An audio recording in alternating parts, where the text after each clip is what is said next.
Can I make it worse? Mark for a little bit. I don't think you can make that much worse. I mean, I don't want to say you can't because that would be. Oh yeah, that looks. That's a little. Stop, Hopkin. Hopkin, why? Make him a pretzel. Looks like a gorilla that didn't. Hopkin, can you make him a pretzel? Yo, are we playing anything else tonight? Or no? No, I'm gonna go solo and play some Ark. Alright, I'm gonna get off then. I'll see y'all. Catch you later. Catch you later.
The Razer Huntsman Mini is a solid recommendation. The Razer purple optical switches, they're that good. When you're gaming, oh my god, that is gonna make a big difference.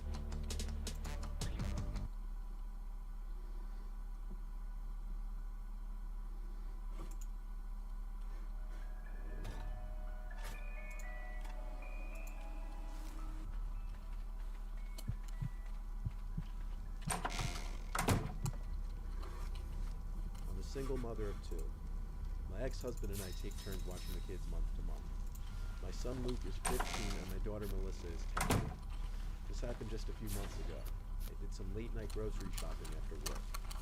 Luke had texted me earlier that he was going out with his friends. It was a Friday night. I wasn't thrilled with him leaving Melissa alone, but 10 is the age a lot of parents are more comfortable leaving their kids alone, and he knows I can't expect him to babysit her anymore. I got back to the house around 9 o'clock at night. I had to make 3 or 4 trips from the car to the house because of the amount of groceries I bought. I always overdo it with the groceries on the months I get to watch the kids. And then on the months alone, I'm the complete opposite. When I finally finished putting all the groceries in the fridge and pantry, I went upstairs to greet Melissa. I heard the shower running in the bathroom, so I went back downstairs to lay down in the living room and put on my show on Netflix. I was halfway through an episode, and I still hadn't heard Melissa leave the bathroom downstairs. Long hot showers aren't free. I never condone my kids wasting water. I went up there to knock on the door and tell her to get out of the shower soon. I went back downstairs to resume my show. For about 5 minutes, though, Melissa was still in the shower, so I went back up there again and knocked louder. This time, I waited for her to acknowledge me. The But when she didn't, I continued to knock louder and yell her name angrily.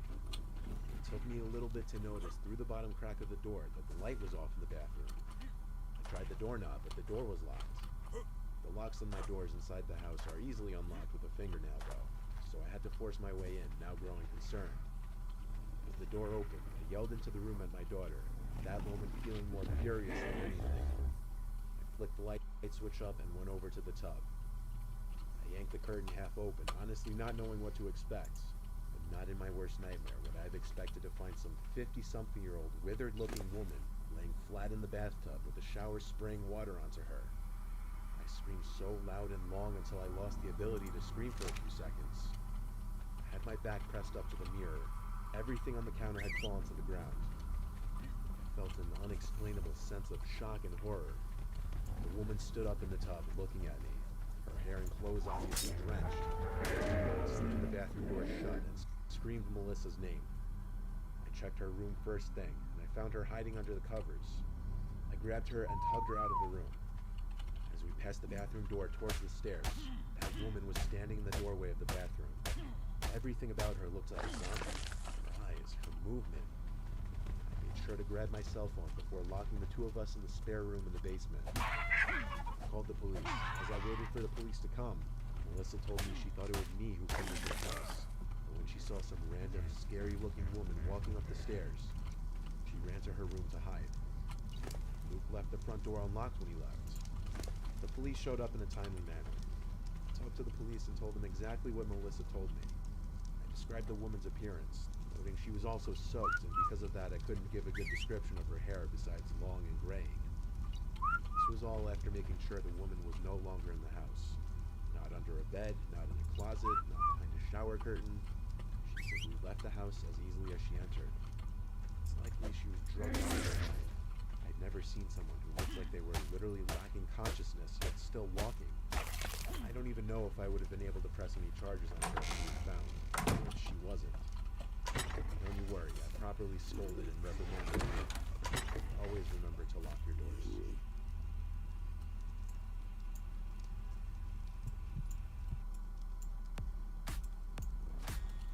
Double D. No, Mo! Looks like you're doing pretty good, huh?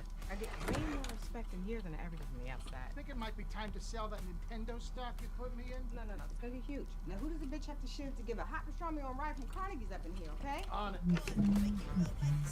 Quitting Wall Street was like a blessing. Technically, you were kicked off forever. I'm dedicating my career to gun control. Oh! Specifically, the abolishment of it. If Jesus had a gun, he'd be alive today. It's my job to bring the Lehman Brothers into the 90s. You're not a Lehman. You're a, Jew. No offense. Heard worse. Said worse. I can basically use your company as my own personal ATM, and I don't need ass to know. Just give me that.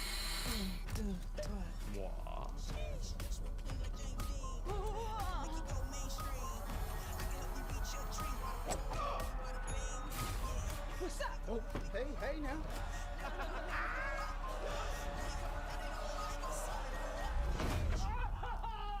Color remark. Why are the five of us in here? The cops are racist and homophobic. We're quite a tasty sampler. I'm a legitimate businessman. I pay taxes.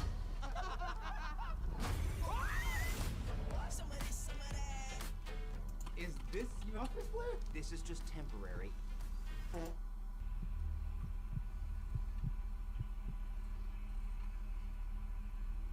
This was over 15 years ago.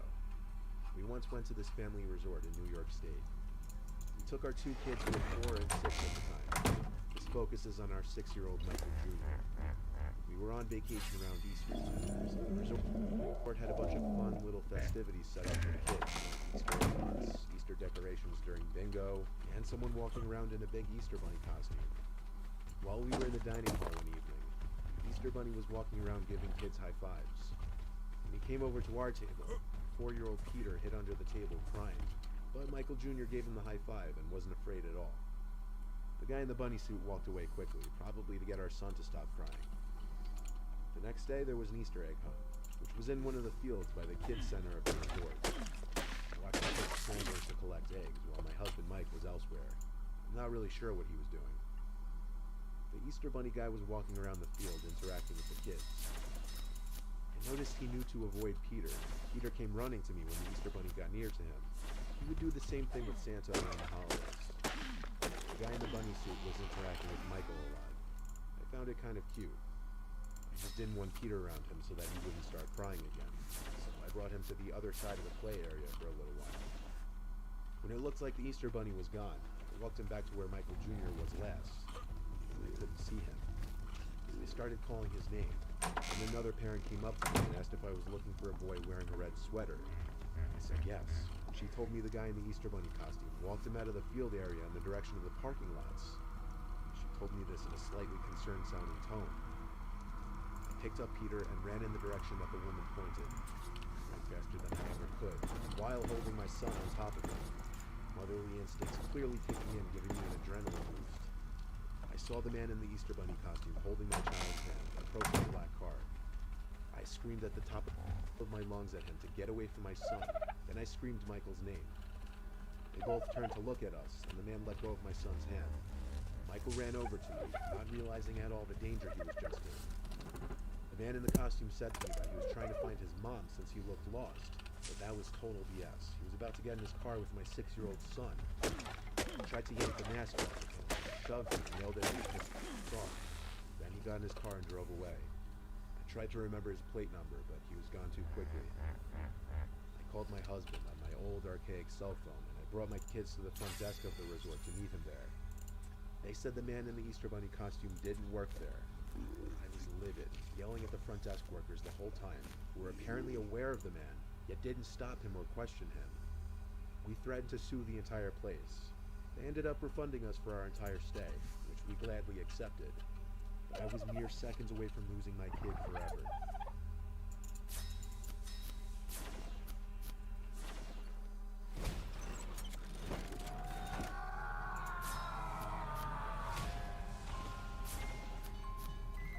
This poor soul's journey has come to an end. From dust we started, to dust we return.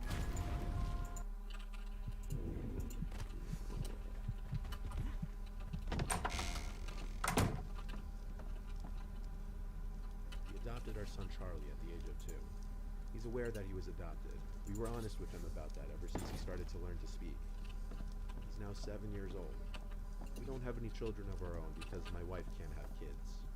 Somewhat recently, my wife and I started noticing very strange behavior with Charlie. And what motivated me to actually sit down and write this was something my wife and I still can't explain. There's an upstairs toy room for Charlie since there's 2 extra bedrooms in our house. He has a big toy closet in there, and the whole room has a bunch of toys like a Lego table, action figures, and such. For the duration of about a month, at different times, we'd hear Charlie talking to himself. Not like role-playing talking in his play. You'd overhear him speaking as if he were talking to another person in the room. The first time this happened, my wife wasn't home. But as I passed his playroom, I overheard him talking as if he had a friend in there. I swear to God, I actually walked in just to make sure he didn't actually have a friend in there. When I walked in, I saw him sitting at his Lego table with a couple of his WWE action figures on top of it. But he wasn't currently playing with any of them. Just sitting there, blankly staring at me. I asked, "Who are you talking to?" He shrugged his shoulders. As weird as it was, I had to assume he was just playing. The next time something strange happened, it was a lot worse. This time, my wife was at least home to witness it with me. We were in the kitchen, Charlie was in the backyard playing. We heard him laughing and talking suddenly, so my wife went to look out the window to see what he was doing. She called me over to look as well. All I saw was Charlie talking to thin air, as if he were talking to a person. It resembled him trying to show someone who wasn't there how to use the plastic sword in his hand. I expressed to my wife my concern. She said he may just have an imaginary friend. I told her I didn't know how I felt about that. She seemed to feel it was completely normal. Fast forward to like the 3rd or 4th instance. It was 9 o'clock on a school night, approaching Charlie's bedtime. He was in his playroom still. I was trying to be lenient with the bedtime and let him play for a few more minutes. I heard Charlie laughing and talking to his imaginary friend again. I curiously had to take a peek into the room. As I opened Charlie's door, I heard his closet door shut. I looked at Charlie, standing up in the dead center of the room, with toys scattered around him. I asked him who was in the closet. Something on the inside of it fell. It sounded like a big plastic toy. I asked one more time who's in the closet and he yelled. He said George. I swung the door open, expecting one of his little friends in there. Maybe my wife let him have a play date or sleepover without telling me. But the closet was empty besides his toys. I picked Charlie up against his will and brought him to his room. I told him he was going to bed. And I told my wife about the closet door closing on its own, and then the toy inside falling on its own. She thought I was messing with her at first. Then she saw I was serious. That night, I woke up to sounds from down the hall in Charlie's playroom. We sleep with the door open. I woke my wife and told her to follow me quietly. We tiptoed to the toy room. Charlie wasn't in there, but a distinct, loud clicking sound was coming from inside the toy closet. I opened it, showing bravery for my wife. As I did, the clicking stopped. We dug for any kind of electric toys that may have made that clicking sound. Nothing, though. I think that was the night I became a believer in the paranormal. The next morning, I woke to my wife's scream. She was holding our wedding photo. It was cracked right down the middle, not just the picture in the glass, but the frame too. It was cracked perfectly down the middle, separating the two of us. We took Charlie and stayed with my mom for a week. Then, after a week, my wife and I returned to the house. We listed the house for sale, and after a few days of normalcy, we brought Charlie back to the house. And we moved out a month later.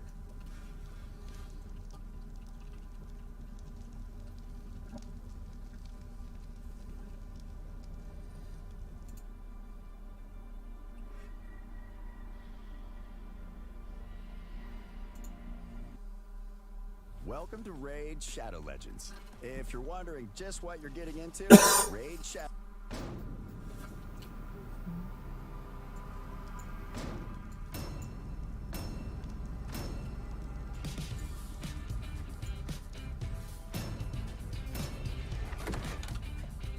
They eat ice grease instead of ice cream because they are like humans, but they are not human. But why would a robot eat grease? You would use grease on your joints to keep them squeaking. Instead of ice cream, they should have made this an icy hot joke or something. Here at the robot barber shop, he just literally saws the top of a robot's head off. So again, the analogy is thin. That's not a haircut. That's permanent. This is an auto body shop, not a barber shop. Robot chicken.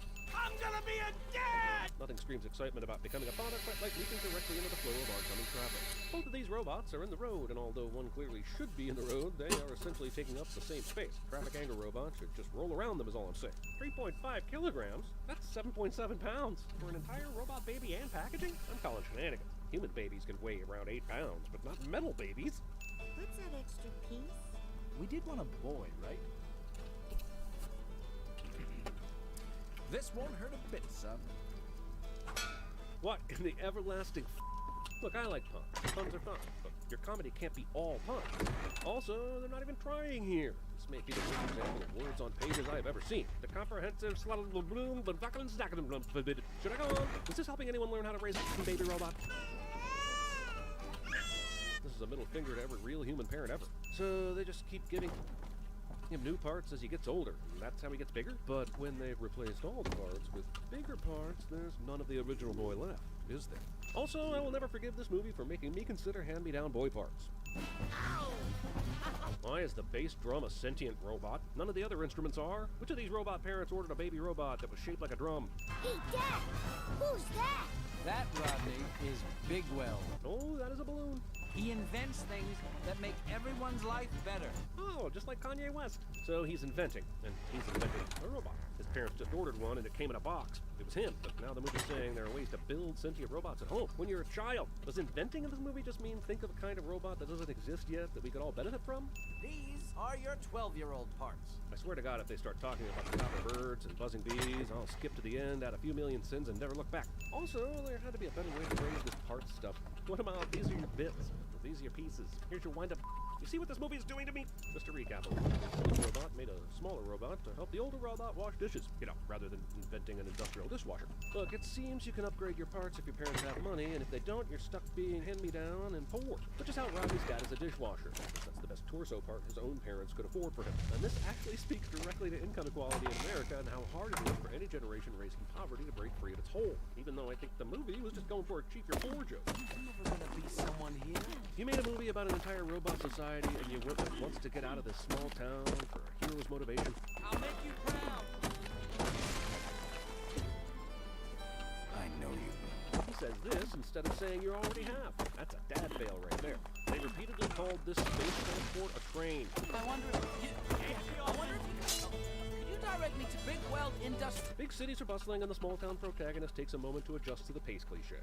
Spontaneous dancing. He's a robot doing the robot. Get it? This movie is to humor what Scary Movie 4 is to Airplane. What are the odds he ends up paired in a travel ball with the guy that tried to take his picture and sell it to him back about 3 minutes ago? No one will be seated during the Rube Goldberg bingo ball flats portion of the movie. I don't know who needs to hear this right now, but adjusting your own neck like this is a really bad idea. Marble Madness. Jesus, shoe shining Christ, this is supposed to be a regular mode of transportation. This video game might have seemed cool on paper, but it makes 0 sense, you fucking dip. And by dip, I am referring to the 6 credited writers that wrote this movie. Eat my ass.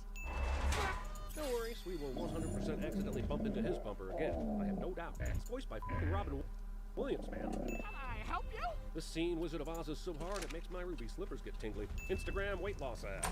Self-fulfilling prophecy. I don't know, guys. I just don't think this is how Magnus works. Rodney survives this. This looks as much like a Guitar Hero background as it does a scene from a movie. All right. Break. The Razor Huntsman Mini is a solid recommendation. I don't know how you could get faster. The Razor switches. They're that good.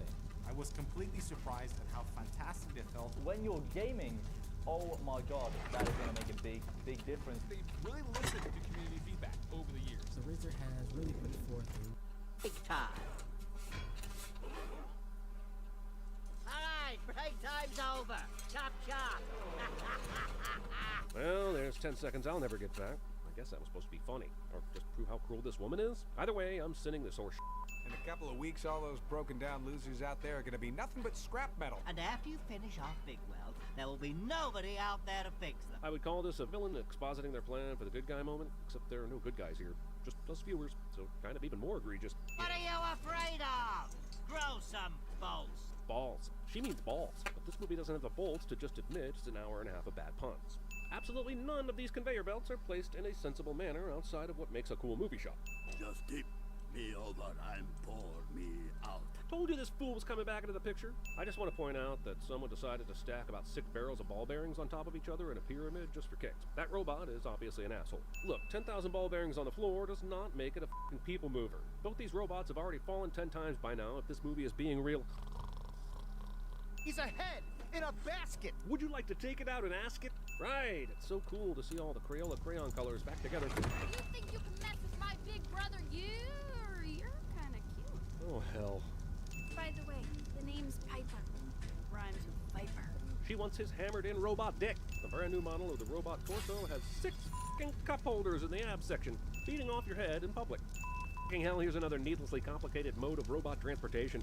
Jesus Christ, this is some genocidal. What the family movie about robots? What happened to your friend? He's been rear-ended. Along with the entire plot. This movie somehow made $260 million. Oh man, this is my 3rd oil change today. Something's wrong. So oil changes are now basically poops, and even that is weird, since most humans poop every day, and most cars get oil changes every 3 months. Somewhere out there, beneath the robot sky. I'm real close. Jesus, I'm farting Christ, I can't believe this f***ing You consider me your friend? Sure, what else would I consider you?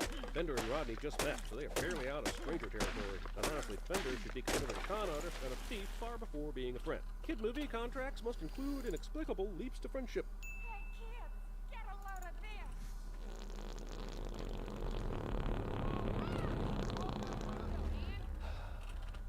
Never try, never fail.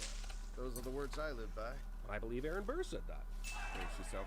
You're about to get very popular. My friend Jack told me the same thing shortly before I went streaking through the quad, but it turned out he was my enemy, Jack, and I got arrested. Back off! Back off! He's got his own dreams that won't come true. Wow, this movie made me laugh. You might think I'd remove a sin, but no. It took 43 minutes for a movie co-starring Robin Williams to make me laugh. That's a sin. 6 writers! They all chant Rodney, Rodney, but that montage showed that everyone pitched in here, including Fender for some reason. Why is Rodney getting all the praise? This movie can't get analogies right at all. Here they're using buffers to stand in for a personal massage, but a buffer isn't massaging anything. It's literally just making shinier. This is the laziest movie since Brown Bunny, and that movie made you watch a car washing and a blowjob in real time. What about tomorrow when everybody gets the idea this is okay? We can fix ourselves. Apple. I'll tell you what, I would expect in a world of metal robots that need constant mechanical attention, I expect that there would be more than one robot who knows how to assemble parts for repair. This movie asks us to believe that the entire city is rescued because one inventive robot knows how to use tools and piece together parts. That's like asking me to believe that there's only one doctor in the city that knows how to help a body heal after an injury. You, mailbox bot, get the out of my house. You didn't knock? Jesus. Are you really worried about your dad? I just want to know the alternative answer to this one. No, I'm not worried about my dad dying. I sort of want him to die because he's a reminder of the working class, and clearly I am super above that. I suppose now we pause and consider all the various shocking things that little Tim could display that would cause a grown woman to faint. 1, little Tim is really slim. 2, there's a chicken in his pants. Well, that list is much shorter than I thought it would be. A Ricola joke. That'll definitely stand the test of time. Rodney's invention bot gets drunk because the bartender mistakes it for a mixer. And that's hilarious? Why would alcohol make robots drunk? They can eat grease. Fender is fucking useless. A literal ball and chain would be more helpful to Rodney. Thanks for walking me home. Thanks for carrying me up that hill. Thanks for wasting my fucking time with humorless bullshit. You crazy nut boy. Crazy about you. Today I learned robot romance makes me gag. Fender does a Singing in the Rain spoof called Singing in the Oil, and it's offensive to Singing in the Rain, Gene Kelly, and people with good taste. Also, clearly the goal here was to replicate Aladdin's success and let Williams ramble and ad-lib ad nauseum. But the difference is all in the editing. That and having a good story to begin with, and this movie has no story. As they break into Bigwell's place, very easily mind you, I have to wonder why no one else has ever tried this before if he's been missing for so long. Another Rube Goldberg, but this one is mixed with, get this, an ocean of dominoes that the missing Bigwell surfs in on. The animators are like, I don't give a I'm gonna copy-paste 1 million dominoes into this animation computer program and see what happens. This entire movie is sucking at the teat of Rube Goldberg. Also, if you took out all the Rube Goldberg in this movie, it would be roughly 29 minutes long. Well, Rodney and What's-Her-Bolts are clearly graduates of the Prometheus School of running away from things. Fucking hell. 80% of the characters only exist to pad the runtime. Today, I'm going to review the Microsoft Surface Laptop 4, and my sister's here to help. Let's do it. Surface Laptop is touchscreen. Is the MacBook Air touchscreen? How could you not have a touchscreen? Surface Laptop has a USB-C and a USB-A. MacBook Air doesn't have that. Better bring it on.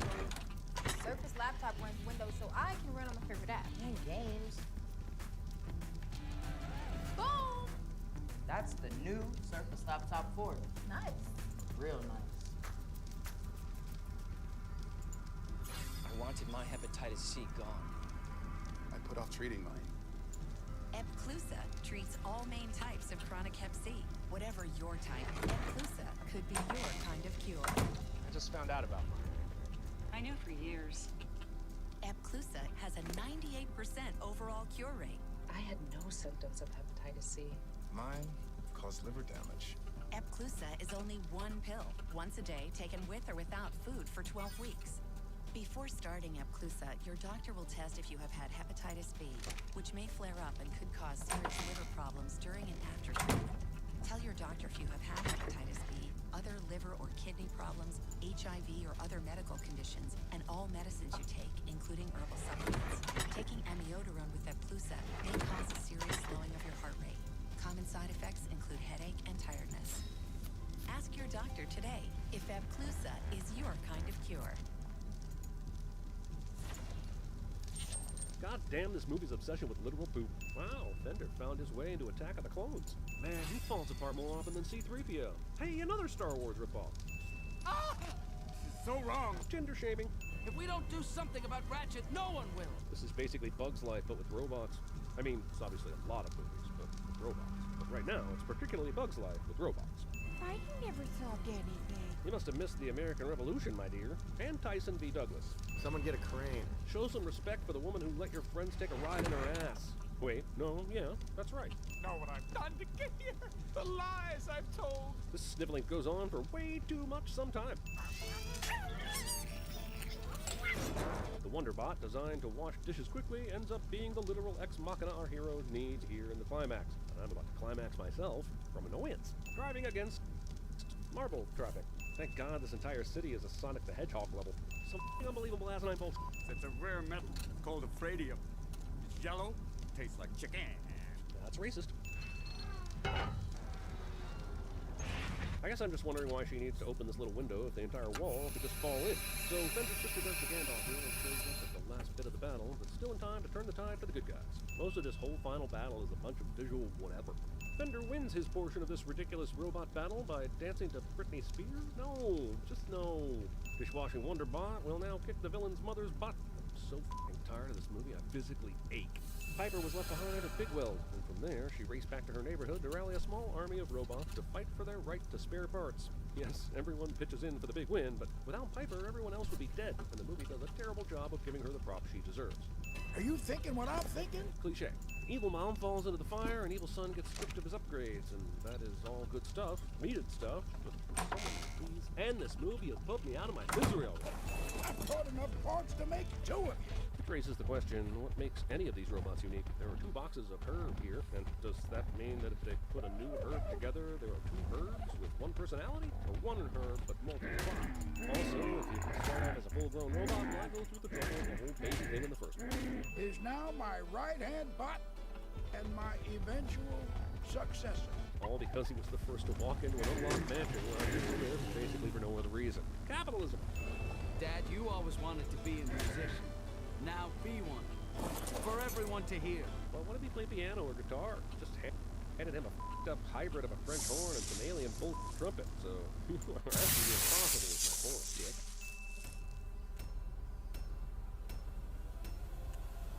Cut down all the garbage mashers on the detention level, will ya?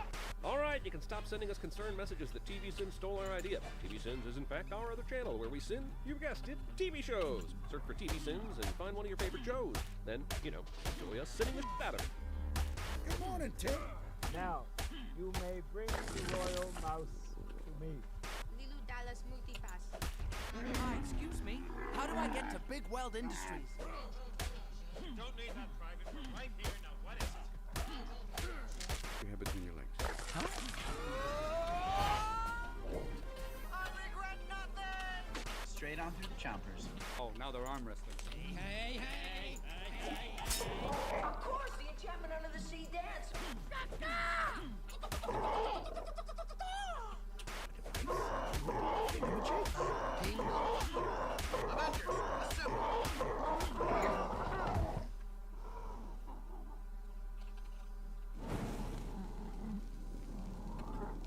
This episode is sponsored by BetterHelp. Even at the best of times, many of us can forget to prioritize our mental health. That's why we wholeheartedly recommend BetterHelp. It's an online therapeutic resource that will assess your needs and match you with your own licensed professional counselor, all from the comfort of your home. To get started, head to betterhelp.com/cinemasins, answer a few questions about your state of mind, and before you know it, you'll be matched with a counselor who will work with you. Oh yeah, and you also get 10% off your first month when you click that link below. Now, on to the show.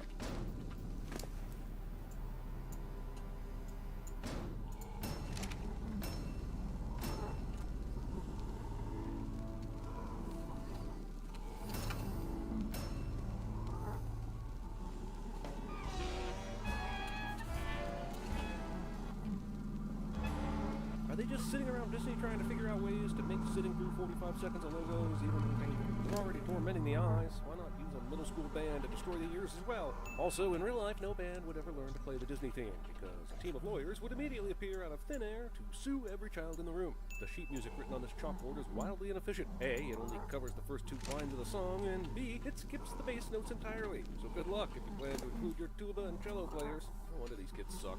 If the first, second, third, fourth, and fifth saxophones aren't cutting it, I doubt sax the sixth is gonna save the day. Would it kill you to throw in some French horns?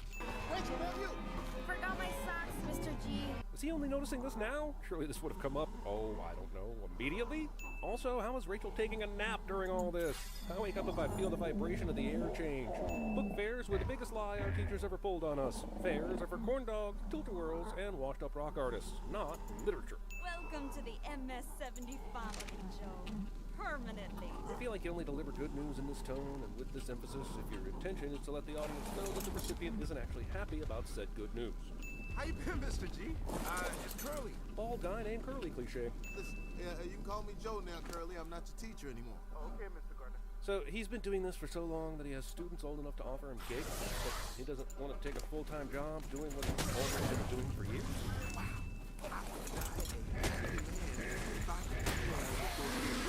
Wow, that sure would be a dark direction to take this story, but this is a kid's movie, so I'm sure it'll be fine. Also, movie uses this tortured artist gets his big break bit to build tension. But the truth is, Joe could be excited about getting full-time benefits and the opportunity to play with Dorothea Williams. 29% interest on a car loan? I know this is New York, but my God, that's a sin. LSD. I really wish I could play some of this music for you because it's absolutely astonishing. I know I'm supposed to be adding sins, but this music is too good not to remove a sin to settle to the score. You got a suit? Get a suit, Tidge. A good suit. Maybe you didn't hear the part where he said he teaches middle school band. Joe survives this, and this, and this, and this, and... Also, sure, this near-death montage, but the majority of the sin here is on the assholes in every case who have either insufficiently blocked off the danger zone or don't try to stop him. I'm Joe Gardner. Look, I'm not supposed to be here. Are you really telling me a fedora is so essential to his being that he even has one when he dies? Who is this guy, Jason Mraz? You see, Joe, I'm 106 years old. Been waiting a long time for this. For what? The Great Beyond. The Great Beyond requires some sort of an escalator to take you there rather than just sending you there in the first place, allowing the movie to happen. Which is fine, I like this movie, but I hate escalators. Also, why is the moving sidewalk of eternity so completely empty when Joe lands, but then an absolute madhouse later? Also, it somehow allows souls to turn around and walk down. There's a design flaw unbecoming of the afterlife. Writers choose walrus and not Mahaha, the mythical Inuit demon that tickles its victims to death. Also, how is he the only one freaking out? Alright, now, surely there are other sudden deaths that happened in the last few minutes. I'm not dying the very day I got my shot. I'm due. Heck, I'm overdue. I hear that, Joe. Last time I blew my shot, my girlfriend ended up being overdue as well. I'm not dying today. Not when my life just started. This is Joe's reaction after receiving definitive proof of an afterlife. I mean, maybe this reaction makes sense if he got inside and found out it was a Machine Gun Kelly concert full of bros drinking IPAs. I get it, not your scene, but you're telling me he is not the least bit curious? What was that? Wow, going to the Great Beyond sounds a lot like watching mosquitoes and moths zap the shit out of themselves. Ah, just trying to follow the light too. Why aren't you running? Why aren't these people running? Why are they all okay being launched into a giant mosquito zapper in space? I know this lady said. Must have been sudden, right? But what difference does that make? Aren't most deaths essentially sudden? None of these souls look particularly old, so how did they get a briefing and Joe didn't?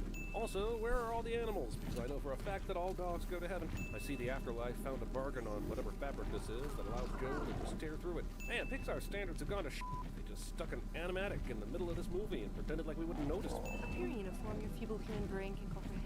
So does Soul Joe have his human brain? Surely he left that behind on Earth. Man, if I'm stuck in this same brain after I die, the Great Beyond can suck it. We call it the U-Seminar now. Rebranding. Movie believes these quantum time-space cloud people would in any way be concerned with marketing strategy. And here's another sin for making me say marketing strategy. Not yet. Your body's in a holding pattern.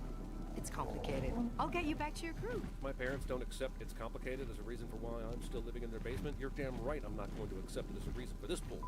Forcibly placing someone on your butt hand without explicit consent. Afterlife depends on a guy with an abacus to count souls and makes him watch from this far away to count them. That is a sea of blue souls blending in down there. How do you count this Also, why is this advanced being using such rudimentary technology? Terry is being a real hipster, and I'm still upset about them driving up the price of Pabst. Also, the row on this abacus is totally useless. Now, I'm not as frequent an abacuser as I once was, but surely for it to work, you need to be able to move the beads at least one space. First stop is the excitable pavilion. Skipping foreplay. If this mechanism knows Joel's soul isn't allowed on Earth, why does it wait until now to send him back? What a tease! And why wouldn't it just send him back to the Great Beyond escalator? Using preschool souls to game the system. What in the Great Beyond is this name badge claiming system? Who is monitoring who takes which name? Why are there so many unclaimed? What is this madness? Also, they have a mentoring program? You mean people die and their souls become mentors? If that happened to my soul, I'd become a D-mentor. Jerry will take it from here. Thanks, Jerry. Head right on over there to Jerry. Is everyone here named Jerry? Soul Joe would be great at cinema sins. Also, the way I see it, either the Jerrys constitute one being, or God is a two-time heavyweight boxing champion with a steady stream of grill-based income. The count's off! I seriously doubt that. The count hasn't been off in centuries. But in a place that doesn't age and has been around for thousands of years, is a couple centuries even a lot. A couple centuries there is probably like a couple months here. And honestly, if something goes wrong every couple of months, it shouldn't be a big surprise. 151,000 souls going to the Great Beyond every day. It's 105.3 souls per minute, Jerry. 1.75 souls per second. Math. I'm always counting. Counting right now. You blinked 5 times since I started talking. 6. To me, Terry sounds like a Virgo. Why are you counting how many times someone is blinking? You have other things to do? If Terry is here investigating the lost soul, then who is back at the escalator counting souls? The intern? Also, when the people of Earth invented computers, these guys just thought, nah, we'll stick to 1 trillion filing cabinets and 1 billion abacuses, and they said our human brains were feeble. Here at the U seminar, all new souls are given unique and individual personalities. Either video technology in the great before has not progressed past VHS, or they chose this aesthetic on purpose. Vaporwave is dead. Long live Vaporwave? I'm a manipulative megalomaniac who's intensely opportunistic. 20 preemptive sins for whatever this kid does when they get to Earth, and 1 sin for Jerry playing that for laughs. They're matching a mentor with each soul, applauding as they come down from the audience, showing a clip from the mentor's life, and there is no way something this inefficient is getting through this many souls a day. How the omnipotent Jerrys don't realize that Dr. Borgenson looks nothing like Joe is baffling. We know that souls carry over at least some of their physical characteristics from their bodies on Earth. You know, this could have easily been avoided by having a badge monitor. Marie Antoinette. Nobody can hurt you. Nobody. So in this timeline, Marie Antoinette is mentoring people, even though she basically told poor French people to go cake or whatever. Is there any way to show a different life in this place? Apparently there is. Why would this console be here? Why is Joe's Hall of You featuring his lamest moments? The instructional expositional video used the word inspiring. Clipping toenails on the toilet is the best it could come up with? Or a monument to waiting for the washing machine? Sure, maybe there aren't a ton of top-notch Joe moments, but at the very least it shouldn't droop to below average Joe, right? This is the moment where I fell in love with jazz. Skip. Sure, this afterlife can make a soul's badge return to it any time it wants, but it can't figure out Joe needs to be on the escalator to the Great Beyond. Lighters exist in this dimension? What are the rules? Are there rules? You don't know. Why do you sound like a middle-aged white lady? I just use this voice because it annoys people. The Razer Huntsman Mini is a solid recommendation. I don't know how you could get faster. The Razer purple switches. They're that good. I was completely surprised at how fantastic it felt. When you're gaming, oh my god, that is going to make a big difference. They really listened to community feedback over the years. So Razer has really put forth a real contender for your money for people.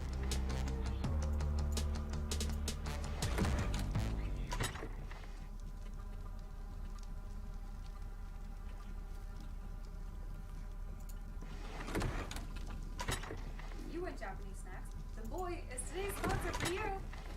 Boxu, yeah.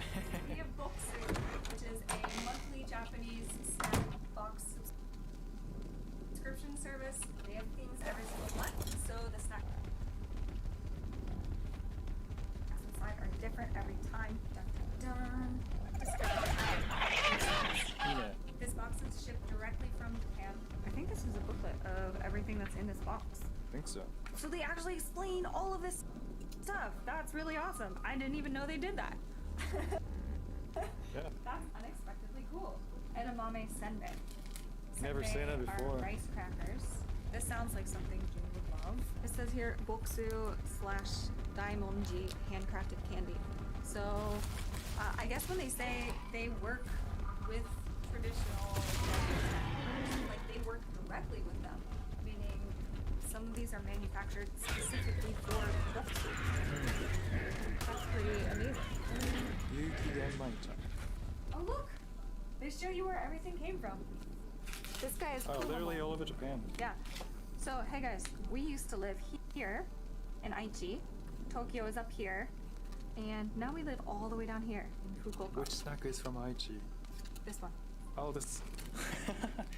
So this one. I actually haven't seen this before in Aichi. You know, they said these are like premium hand-selected snacks, and now I can see why. This is a lot of effort that goes into this box. This is really well done. I'm genuinely impressed. Oh wait, hang this on, is hang Super on. Mucho. I know Super Mucho. It's quick, yeah. Yeah. Mm. I know this one, and I know this one is good. It's really sour. Hair, look at that. That looks beautiful. And of course, there was only one, so you'll eat it all. No, I'll split them in half, dude. I'm not gonna eat them all. I'll share. So Boksu is a gourmet journey through Japan, literally, because they're giving you snacks from all over the country. Alright, I'm gonna try some stuff.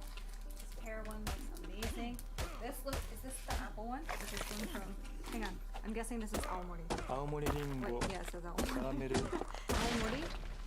It's the northernmost prefecture on the main island, Honshu. They're famous for apples. And witches. Witches? Yeah, witches. What? Sorry, that's just my favorite manga. Never mind. What? Okay. Oh, I had it before. It's really good. Isn't it beautiful looking? It's white chocolate cookie. Oh, wait, I think it's pear flavored. Oh yeah? Yeah, pear. わ、すごい。 Tottori. え Yeah, let me try. This is amazing. Damn, dude. Okay, I thought he was gonna eat the whole thing and I was about to fight. I had it before. It's really good. This is amazing. Like, look at how much of this is sesame seeds. Sesame is one of my favorite flavors of anything. I'll eat sesame in any form. Sesame ice cream, sesame snacks. I love sesame bread. Sesame bread. Oh, it's perfect. Vegetarian, yes? / no. Allergens. Flavors. This is really thoughtful. I hope we can keep working with them. This is... Are you okay? Rachel doesn't really like fake. You guys know how picky I am. I do not fake reactions. She doesn't. I have gagged in our videos. If she says yeah, she likes it, she means it. Seaweed tempura. Thanks. Sudachi. It was surprisingly citrusy. I didn't even read the bag. I like it. These are legit, very high quality snacks. Rachel approved. I can genuinely recommend this from the bottom of my heart. Yay. It's great. To be completely 100% honest with you guys and with you, I was really scared because Rachel doesn't give to things that she doesn't like. If she doesn't like it, she'd tell us this. That's Karenist.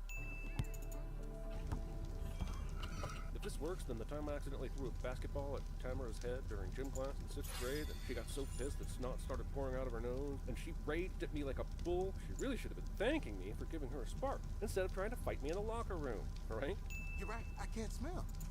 We can't taste either? But if you can't taste or smell, how would anyone ever get a chef spark? Or a sommelier? Or that guy in our dorm who could identify us each by our flatulence? Also, they can't taste or smell, but they have no problem hearing, seeing, talking, and thinking because... Pop in and lock in, windmills, settling my disputes with dance. Step up 4, Old Soul Edition. Check this out. I have been messing with this team for decades. And the Knicks lose another one! Yeah, but 22 is messing with souls that are in the zone. This assumes that the Knicks ever get in the zone. The peace sign is a terrible shape for an anchor, and would be completely useless in the sand. It's almost like the movie is putting aesthetic themes over practicality. I'm Moon Windstar Dancer at your service. That's Windstar Dreamer Moon, Dancer Star Wind Moon, and that's Dreamer Wind Dreamer. One sin for triggering a flashback to a music festival I attended in 2007 where my friend Jim picked me up from work assuring me that he had packed the car with all our supplies. 8 hours later, I learned that all our supplies consisted of an acoustic guitar, a box of Captain Crunch, and a tent without tent poles. We've never connected an untethered soul back to its body before, but perhaps if we travel to a thin spot... Don't forget to reverse the polarity and buffer the abacuses. Anchors, away! Aren't there a ton of souls they could reconnect down here, but they're just leaving behind? I'm in New York City on the corner of 14th and 7th. Oh yeah, that's right up from Tonio. I'm sure this very specific yet unnecessary reveal of the location of Moonwind's body on Earth won't ever come up again or be important in any way. Close your eyes. Breathe into your crown chakra. But earlier you said you'd never done anything like this with an untethered body before, so how do you know the exact steps in detail? Your heart monitor. If Joe was in a coma, then why aren't there hundreds, maybe thousands of souls looking to get back to Earth? You think the afterlife would wait to put a soul on an escalator if there was hope? Doc, you gotta help me. That's my body, but I'm trapped. Okay, if Joe meows like a cat when he talks, why can 22 understand him? 22 is operating with a human brain now. That should hear cat sound instead of English. In fact, there are a lot of things that they shouldn't be able to do as cat or human if the soul is separate from the brain and the body. Yet the movie allows it anyway because of creative license and nobody gives a shit. Then why am I in a cat? I don't know. Apparently the screenwriters don't know either. How does the soul knock a cat soul out of its body? How does it send the cat soul to the human soul escalator? It's Chelsea, we're at Jackson Square Park. Exactly. Wait, how do you know all that? It's all in this stupid brain of yours. In literally the next scene, 22 is bewildered by pedestrian traffic in New York City, so you have access to memories containing locations and landmarks, but not the ones that have a pretty standard day in New York. I hope that viral subway rat sues Disney for everything they're worth. Everything! It's so surreal that later, this guy becomes the joke. We gotta help you out. Hold your hand out. Hold it up and out. Man, this would be hard even if I wasn't wearing a hospital gown. I've heard the black guy can't get a cab in New York joke so many times that I'm convinced this is a serious problem. That's not a sin for the movie, but it is like a million sins for New York. Seriously, New York, get your shit together. Okay, so if this was anywhere near the club, the unfortunate run-in with Dorothea the Explorer would make sense. But some random club in a completely different place? Man, this movie really wants to pile more conflict on poor Joe, and the man's dead already. Dorothea freaked out when she saw you. She called this other guy Robert. Without even seeking an explanation? Look, I've known enough artists to know they put up with a lot of nonsense. They work a great town. This is basically just a typical afternoon for most jazz musicians. I came to tell you that I quit. Quit? Really? You don't have time for this? That's all Joe has to say about one of his students quitting jazz? Should we be rooting for Joe at all? Because he's coming off like a selfish jazz hole at every opportunity. Shower nozzles with only 6 holes. You 5 will be insecure, and 12 will be self-absorbed. We really should stop sending so many through that pavilion. You should, but you didn't. Now we have social media. Jacana is his name. Looks like he's back down on Earth. That's not good. That's the mentor we set up with 22. Wait, so if the Jerrys are aware that Joe is 22's mentor and not Bjorn Borgensen, then why the whole ruse? At this point, the only one out of the loop is Terry. So one sin for lying to Terry, and another one for not telling us what happened to Bjorn Borgensen. This won't be a disaster.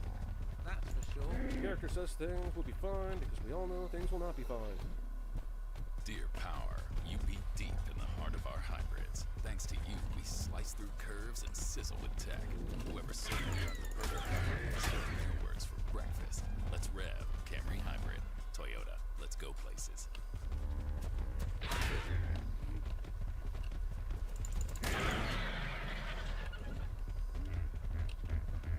You're not a dish. You're a man. Most name brand bars and body washes you rub on your skin are classified by the FDA as synthetic detergent. It's not even real soap. Stop marinating your man meat in unholy ingredients that are harmful to your well-being, body, and sperm count. Start treating your body to the natural, nourishing, lathery goodness of Dr. Squatch soap. Get ready to step out of the shower feeling alive. That smells really good. It smells like my guy's cologne. It smells really good, yeah. Really sexy. Oh, that smells really good. I would use it, but like, if a guy smelled like that too, I'd be like, ugh. If my man was wearing this, I would be all over him. It's natural. It's kind of like being in a forest. I would use this on myself. Way better than like the regular store-bought soap. I'm talking about natural, nourishing, cold-pressed, hand-cut soap for men.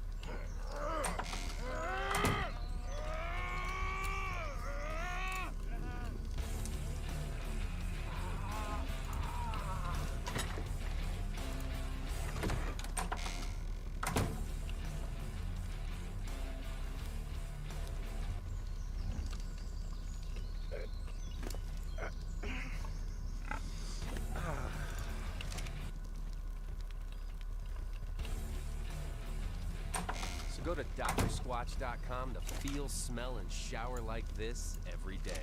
Our soap is handmade here in America, using a process that's been perfected over thousands of years.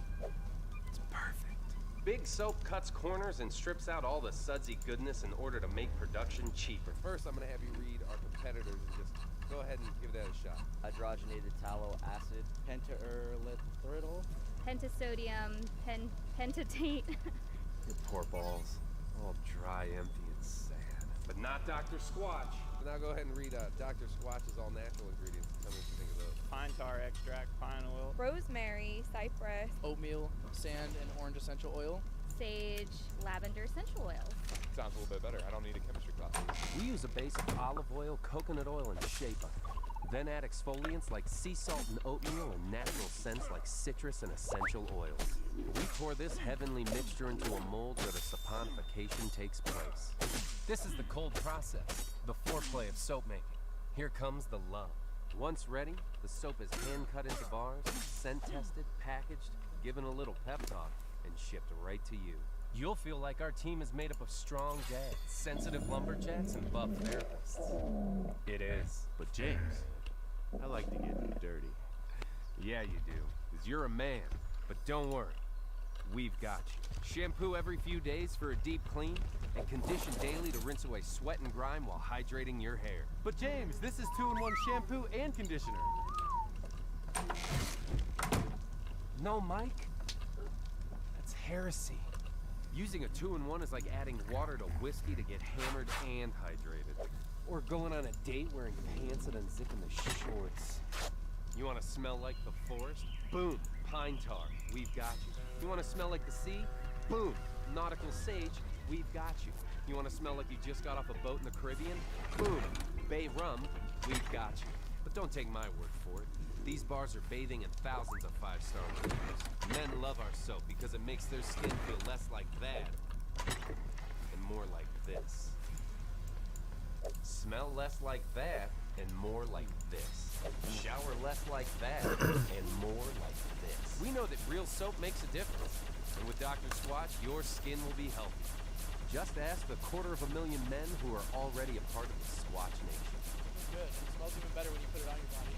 You don't need much, it'll spread real well. It's definitely got like a constant, like, really smooth lather to it. Got that nice, silky smooth, soapy feel. My skin feels really smooth. Holy cow. Definitely better than a normal bar soap. Time for you to get the right tool for the job, because you're worth it, my friend. We ship it right to your door. And with a 100% satisfaction guarantee, if it's not the best bar of soap you've ever used, it's on us. I need this. Give me the soap. I need this. See for yourself why thousands of men are switching to Squatch. Go to drsquatch.com to treat your skin to real, natural soap.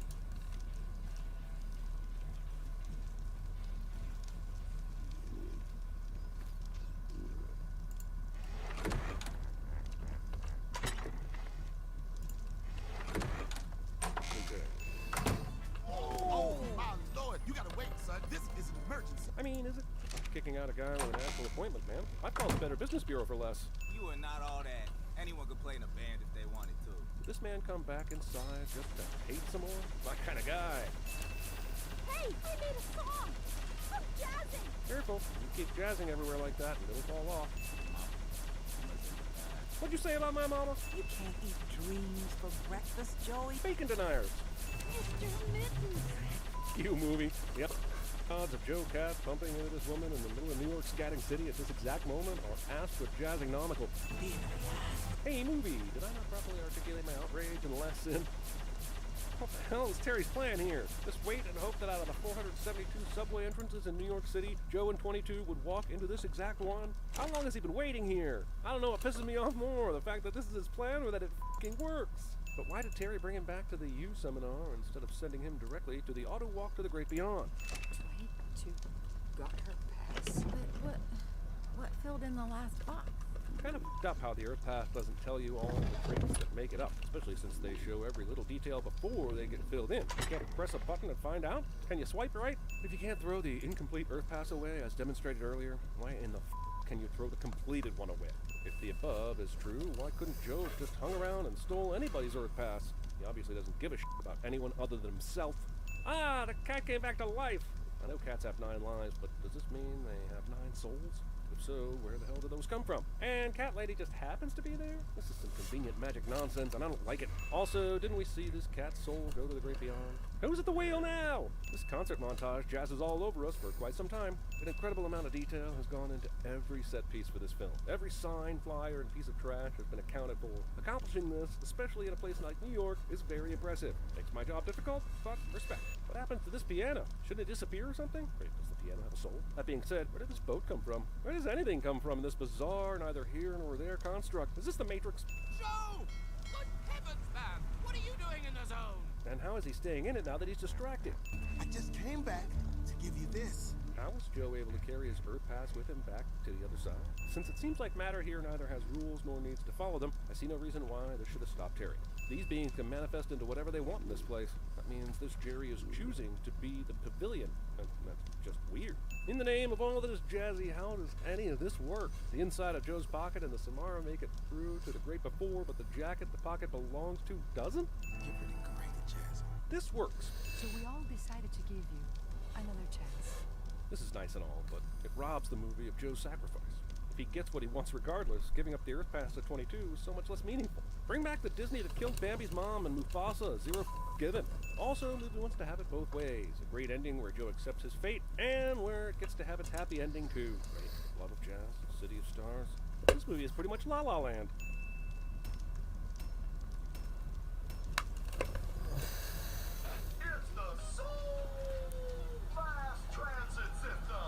Thanks again to BetterHelp for sponsoring this episode.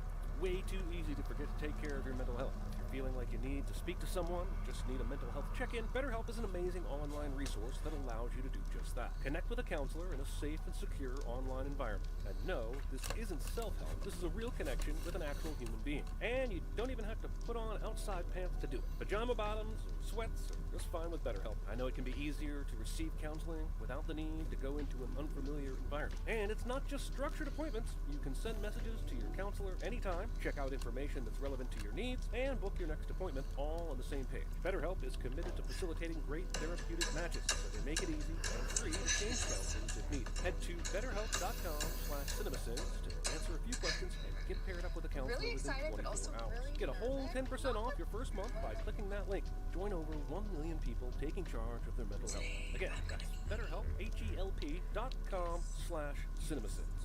2, 3, 4, stay on the beat. Not quite my tempo. It's all good. No worries. Here we go.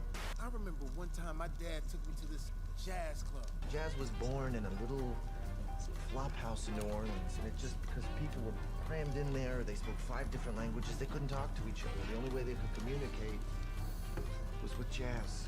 Okay, Bama, why don't you get on up there and show me what you got? Well, I'm not prepared to do my thing right now.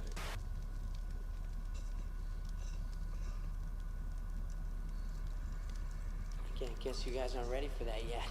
But you kids are gonna love it. Isn't this exciting? They say time is the fire in which we burn. Yeah, you know, time's not really a thing here. People assume that time is a strict progression of cause to effect, but actually, from a non-linear, non-subjective viewpoint, it's more like a big ball of wibbly-wobbly, timey-wimey stuff. Oh, okay. I said, do you think you'd die if you drank weed? You know he missed it close, but no cigar. I'm in the chair. I want to go to there. So, what happens next? Same thing we do every night, Pinky. Try to take over the world. I'm happy to accept this very special award I requested, but that I absolutely deserve. Surprise, motherfucker.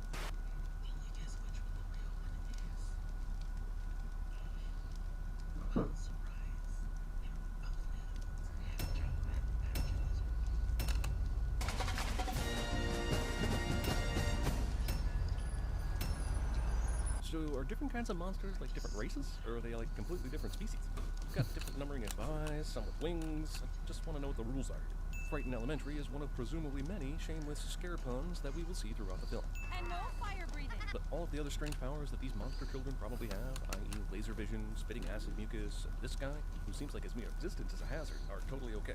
Who are we missing? Quirky protagonist got left behind, creating a significant reveal cliche. I wish I had pockets. Does he mean pocket like a kangaroo? Because no one here is wearing any clothes. We're cousins. Again, not sure of the genetics going on here. Is fur a dominant or recessive trait? We're entering a very dangerous area. Which is apparently okay to bring a school group of children to. This is where we collect the scream energy to power our whole world. Between this movie and the other Monsters movie, there's never been a clear explanation as to how it's collected. Are they just collecting sound? Why does human scream produce this energy and not monster scream? This all seems very complicated when they could just capture a bunch of human children and make them scream for a while into a large machine. Oh, wait, that's the plot of the other movie. Carry on. The Right Stuff style heroes walk cliche, which also appeared in Monsters, Inc. If you rip off your own ripoff, does that make it new? I learned everything I know from my school, Monsters University. Roll credits. It's the best scaring school there is. You wish. Viatech's the best. These colleges are all so vaguely named. Are they diplomas? I guess it kind of sucks that he can't see what's going on. All he's missing is a monster walking through a door, something he probably sees every day. What happened to the buddy system? Maybe the teacher should let the pairs take turns seeing what happens, instead of letting them crowd around a dangerous entryway. Michael went over the line. Mike knows not to go over the line because they said it like 4 times in the last 3 minutes. So if he's clearly going to break the rules, why would he not try to sort of hide? Also, this teacher is a really incompetent buddy. I thought I heard something. That dad didn't look around for 2 more seconds and say, I don't remember buying our son a blue alligator skin jacket. So after the monster collects the scream, he just casually walks out of the room through the closet, and no kid in the history of scream collecting has found this to be weird. There are trading cards for the best scarers, who are essentially factory workers. This monster society is pretty big on communist propaganda. Also, since the scaring isn't televised, how are these guys big stars with trading cards and Everything looks just like it does in our world, but has little spikes on it, because, you know, monsters. I'm welling up with tears. The bus driver is able to pronounce her S sounds really well, given her jaw and teeth situation. What are the suitcases carrying? It's well established that no one in this world wears clothes, except for an occasional shirt, hat, or jacket. Which brings up this question. Is everyone just walking around completely naked? And if so, do they not have genitals? If they did, this would be a very different movie. Universities of our world would kill for this kind of diversity. Imagine the pamphlets! Who's that monster throwing that giant frisbee to? Was it the one other 50-foot monster in the school? If so, I'm glad they like each other. They would be very difficult to avoid. Also, how many items are scaled up for the giant monsters? She certainly can't attend any classes in buildings or sit in chairs. Also, I know this is a universe filled with monsters, but this is the only giant we've seen between both of the films Pixar's made about the monster world. I would think that the 50-foot monster would be viewed as a freak, and would have a very difficult life because they couldn't fit anywhere. This is the real story here. It looks like they're just making normal doors. How do they know what the doors are supposed to look like to match up with the closet door in the human world? Is it the door that's special, or the apparatus that holds the door? There's a lot missing here. If they eat the trash, then why do they have trash cans? It would probably be more efficient to just take what you aren't going to eat back up to the buffet counter and avoid the trash can altogether. It seems like your physical appearance is indicative of what social club you should join, which is something that their universe and our universe have in common. That's racist. The things humans have that allow them to comfortably wear glasses do not apply to Randy, and many other monsters that we will see later. Yet his glasses are staying up, no trouble. Yeah, but lose the glasses. They give it away. And that's how